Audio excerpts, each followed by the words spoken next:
Salut, bienvenue dans cette nouvelle vidéo. Aujourd'hui on se retrouve parce que j'ai été taguée par Plant Psy & Coffee, donc Eline, donc m'a taguée pour le tag cette plante que qui a été créée par Mademoiselle Bloom. Je vais vous mettre les questions, enfin plutôt les items dans la barre d'infos si vous voulez les retrouver. J'avoue que j'ai pas trop cherché qui retaguer en retour parce que j'ai vraiment l'impression que ça a été fait par plein de monde. Donc voilà, je vais quand même participer parce que ça me fait plaisir de partager ça avec vous.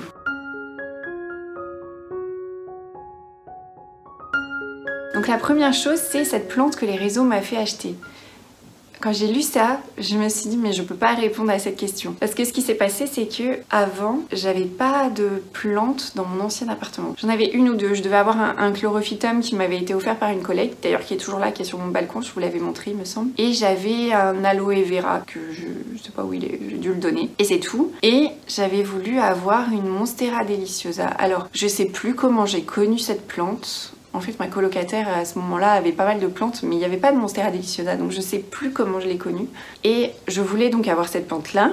Et je suis allée en jardinerie, j'ai fait le tour de la jardinerie, j'ai pas du tout regardé les autres plantes et je l'ai prise. Ensuite, ce qui s'est passé, c'est que j'ai découvert qu'il y avait toute une communauté autour des plantes sur les réseaux sociaux quand j'ai voulu faire des recherches sur son entretien. Donc j'étais tombée sur les vidéos de Marion Botanical et c'est là que j'ai découvert plein d'autres plantes et que j'ai voulu les acheter. En fait, ça n'a jamais été les promenades en jardinerie qui m'ont fait acheter des plantes parce que souvent, quand j'allais en jardinerie, les plantes me laissaient assez indifférente et pour moi, elles se ressemblaient vraiment toutes. Par exemple, les pothos, quand j'ai découvert toutes les variétés qui existaient, dans ma tête, c'était tous les mêmes. J'étais incapable de faire la différence entre un Manjula et un Marble Queen, par exemple. Donc c'est vraiment à force de voir des photos, de voir des vidéos YouTube, parce que je crois que j'ai consommé toutes les vidéos YouTube de la plateforme. C'est comme ça que j'ai découvert toutes les plantes que j'ai aujourd'hui. Il n'y en a pas que j'ai eu par hasard comme ça, où j'ai eu un coup de cœur en jardinerie sans la connaître. À part les plantes de mon balcon. Mais bon, je suis pas sûre que ça rentre vraiment dans les critères. Ensuite, cette plante commune que j'adore, elle est ici.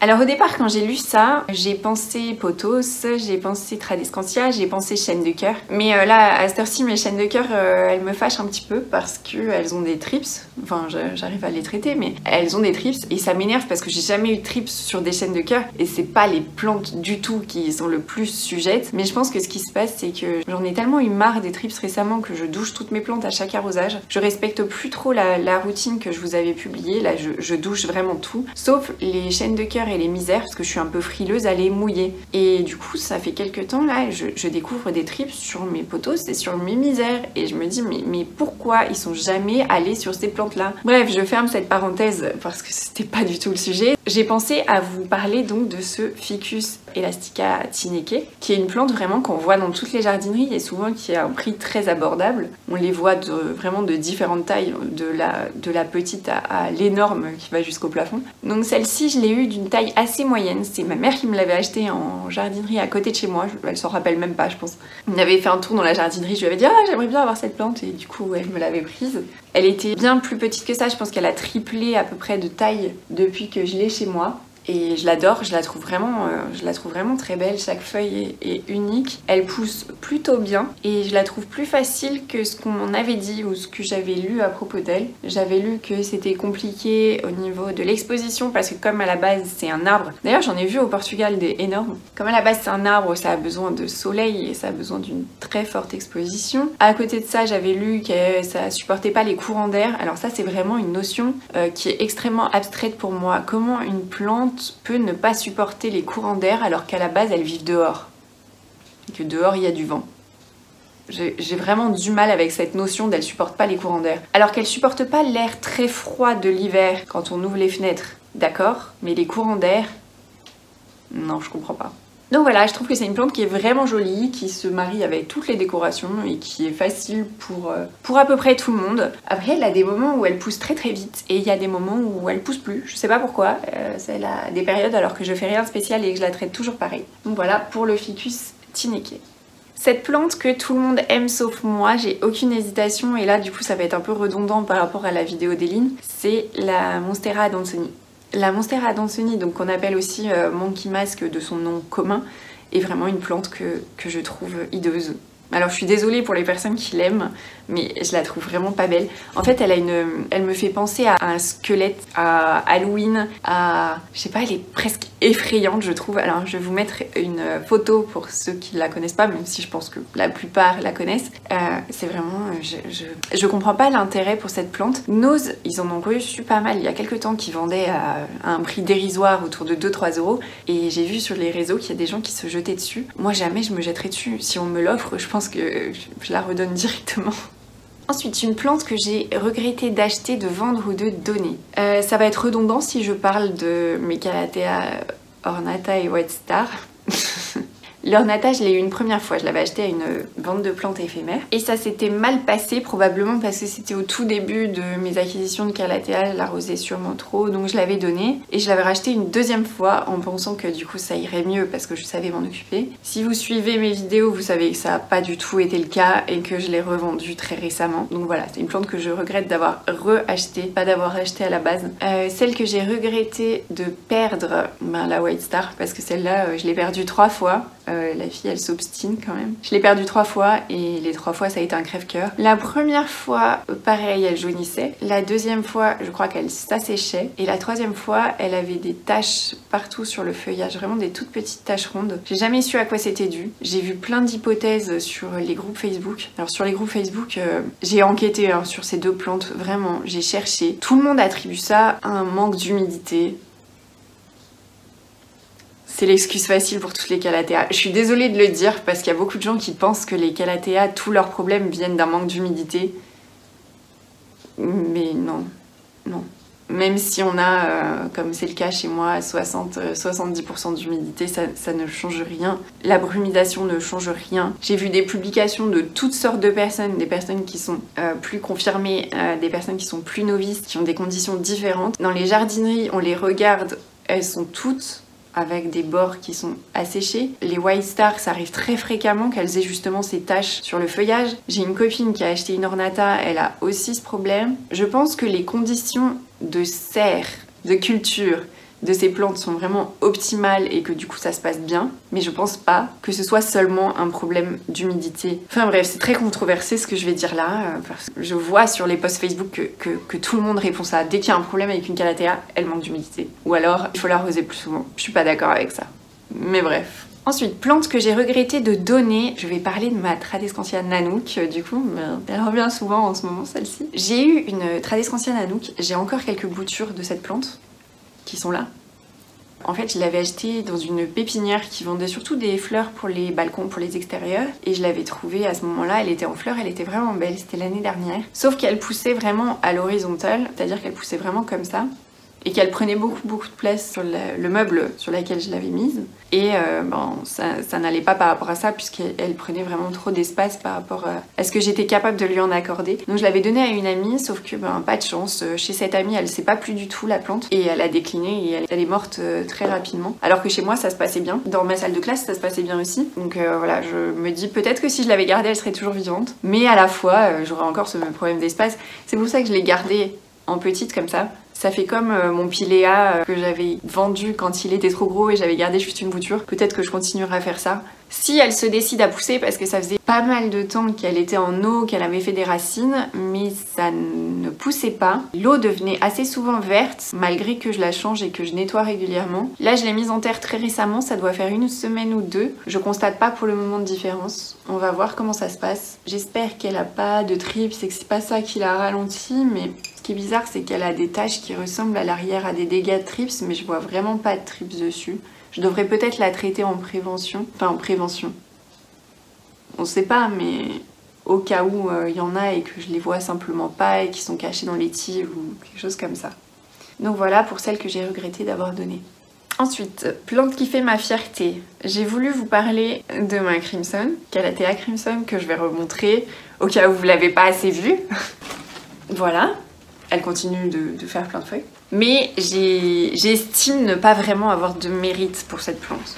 Parce que comme vous le savez, j'avais acheté la Doty en même temps, qui n'a pas du tout la même tête et la même ampleur, alors qu'elles ont les mêmes soins et qu'elles sont au même endroit. Donc je sais pas, j'ai pas l'impression que ce soit vraiment grâce à moi. Même si bon, elle est chez moi depuis plus d'1 an et que c'est sous mes soins qu'elle a poussé, je sais pas, j'ai du mal. Puis je me dis aussi que c'est une plante qui peut très rapidement décliner sans que je comprenne pour quelle raison. Donc voilà, je suis un peu frileuse sur dire que c'est elle qui fait vraiment ma fierté, même si actuellement c'est le cas. Du coup, je préférais vous parler de nouveau de ma Calathea White Fusion, mais parce que elle, je sais qu'elle a repoussé chez moi. Je l'ai vraiment fait repartir de zéro. Et tout ça, c'est grâce à moi que c'est là. Voilà. Donc c'est peut-être pour ça que ce serait plus elle qui fait ma fierté, parce que je crois que c'est la seule plante que j'ai chez moi que j'avais rasée et qui a repoussé. C'est la seule plante pour laquelle j'ai eu la patience de le faire, soyons honnêtes. Je pense que ça aurait pu arriver pour plein d'autres plantes, mais c'est la seule que je voulais absolument garder et du coup j'ai attendu, j'ai pris mon mal en patience, je ne l'ai pas jetée pour en racheter une autre. Donc voilà, je suis particulièrement fière de celle-ci. Ensuite, plante que j'ai eue en plusieurs exemplaires, et ben je vais me répéter, hein. Voilà, la deuxième est là. D'ailleurs j'ai fait une vidéo sur leur entretien, je vous mettrai ça dans le petit i. Donc ces deux-là, c'est les seuls que j'ai en plusieurs exemplaires en fait. Toutes les autres plantes, je les ai pas en plusieurs exemplaires. Alors après, ça dépend si vraiment on compte que la Deliciosa et la Deliciosa variegata de Monstera, c'est la même chose, mais je ne pense pas vraiment qu'ils soient exactement pareils, j'ai que celle-ci. Parce que je préfère varier les variétés. En fait, je suis tellement sur des contraintes d'espace chez moi que je préfère m'accorder la possibilité d'avoir plein de variétés différentes plutôt que d'en avoir plusieurs de la même espèce partout.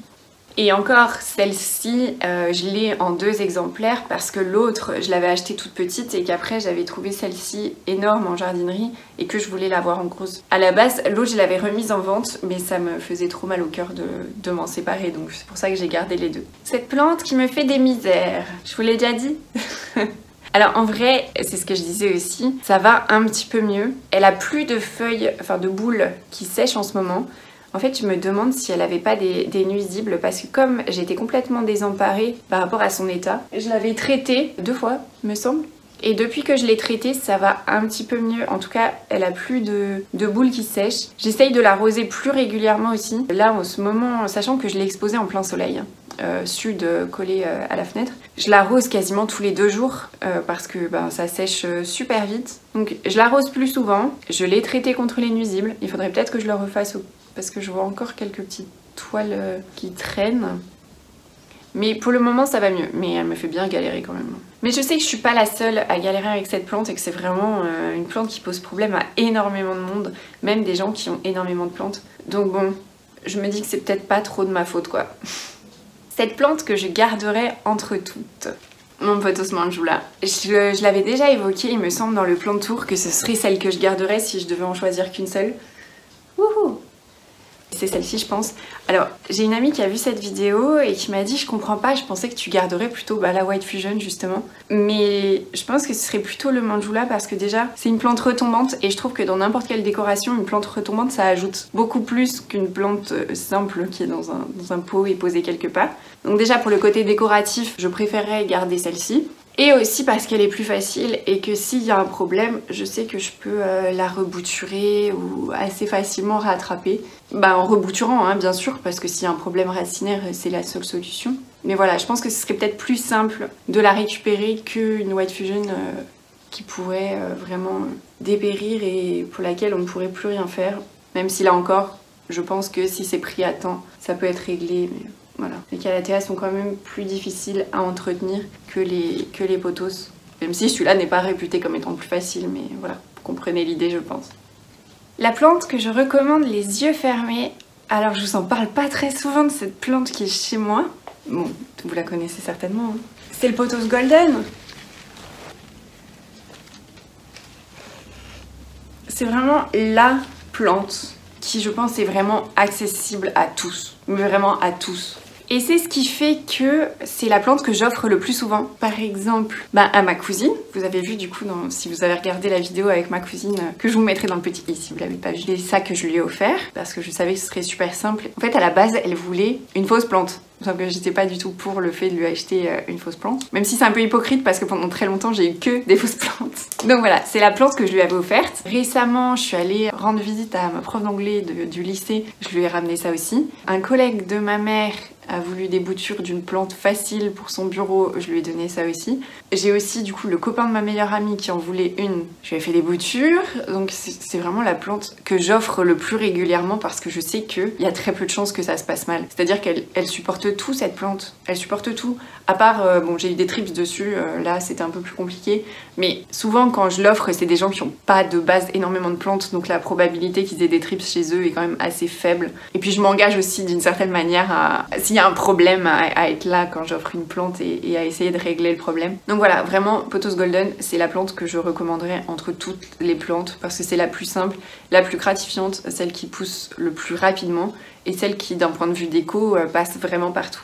Ensuite, la plante qui me fait rêver. J'ai eu énormément de mal à répondre à cette question parce que je pense que j'en suis à un stade de ma collection où je me trouve assez chanceuse parce que j'ai toutes les plantes qui me faisaient rêver. Elles sont maintenant toutes chez moi. Alors c'est pas des plantes extraordinaires, on n'est pas sur des plantes très rares, on n'est pas non plus sur des plantes difficiles à acquérir ou des plantes qui coûtent une fortune, mais j'ai réussi à avoir quasiment toutes les plantes que je voulais vraiment. Alors j'ai encore des plantes sur ma wishlist, mais c'est des plantes que j'aimerais bien avoir, mais pas qui me font rêver. C'est pas des plantes où je me dis je la veux absolument parce que s'il y a une plante qui me fait rêver, je l'achète tout de suite.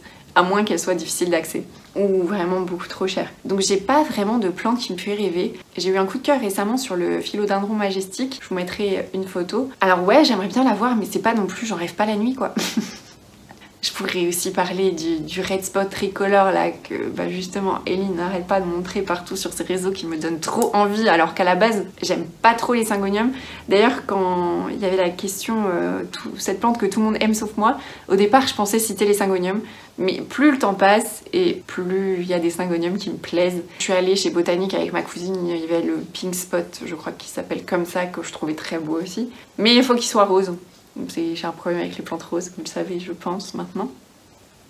Donc voilà, c'est tout pour cette vidéo. J'espère que ça vous aura plu et que c'était pas trop redondant par rapport à des plantes que je montre déjà trop souvent parce que je les aime trop. On se retrouve bientôt pour un vlog parce que cette semaine j'ai filmé tout ce que je faisais tous les jours. Donc je vais pouvoir vous montrer ça. Et je vous dis donc à bientôt, j'espère que vous serez au rendez-vous et merci d'avoir regardé cette vidéo. Salut!